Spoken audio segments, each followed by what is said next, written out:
Overseas right now, Israel is on edge as a new wave of deadly violence rocks that country. Secretary of State John Kerry headed to the region, going to Jordan after weeks of attacks that included incidents of vehicular terrorism in Israel, militants using cars to plow into crowds and kill people. And now there are new arson attacks at a synagogue and also a mosque. Israel's Prime Minister Benjamin Netanyahu vowing to take a heavy hand.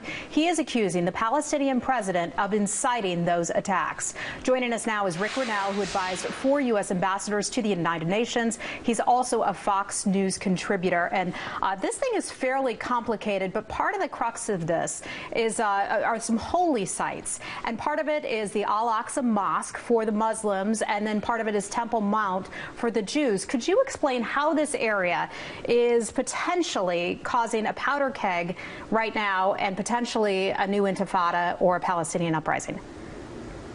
Well, this area used to be part of Jordan. You have to remember that. And so the Jordanians really feel like they are the caretakers for this area. And I think what we saw last week with King Abdullah withdrawing, King Abdullah of Jordan withdrawing the ambassador, the Jordanian ambassador to Israel. He withdrew him for consultations. That really sent a very strong signal to the Palestinians that what they were doing was working, and I think that's dangerous. What we need to see Secretary of State John Kerry doing today when he meets with King Abdullah in Jordan is to send him a strong message that this type of violence, this car intifada that they call it, literally Palestinian activists driving over Israelis, hitting them with their car, all of this needs to be condemned. This should be condemned strongly by King Abdullah, and we should be very clear on this. We should go to President Abbas, and we should say, you must condemn this as well.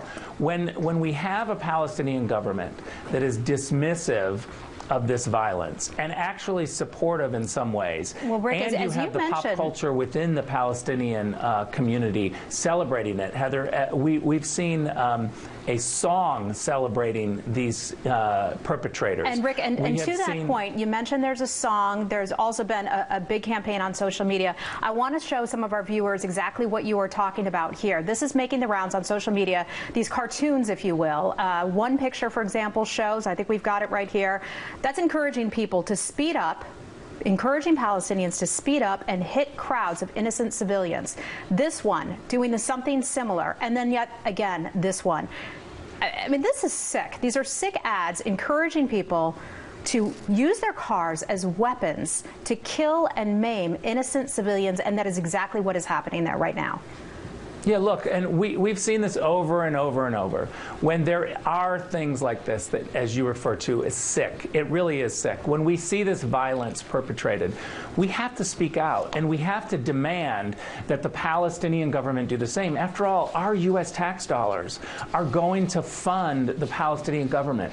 If they're going to look the other way or celebrate this, it just means that they can't govern. It means that they're not concentrating on picking up the trash and creating jobs. And that's what Secretary of State John Kerry needs to do, is be unequivocal and say we must have a condemnation. Well, the U.S. government is not demanding this. The people that we are supposed to be negotiating with are in part the people who are encouraging this type of campaign. I want to read from you something from the Jerusalem Post today. This is from the managing editor.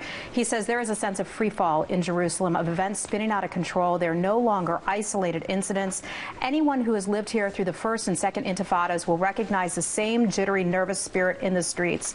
It is now unsafe to stand at a bus stop or a light rail station, and that is where some of these car attacks and also stabbing attacks have taken place. Do you feel that there's a new Palestinian uprising that is now underway?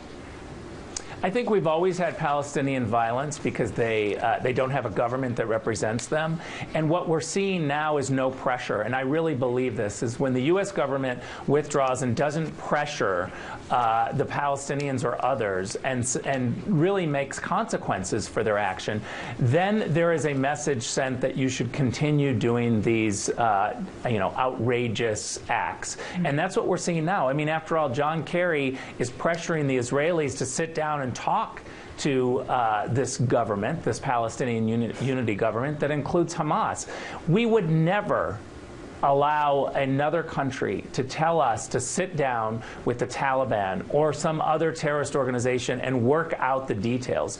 That is unacceptable. So why are we allowing the Secretary of State to push the Israelis? Yeah, especially when they want to wipe Israel off the map. Ric Grenell, thanks so much. We'll talk to you again real soon. Thanks, Heather.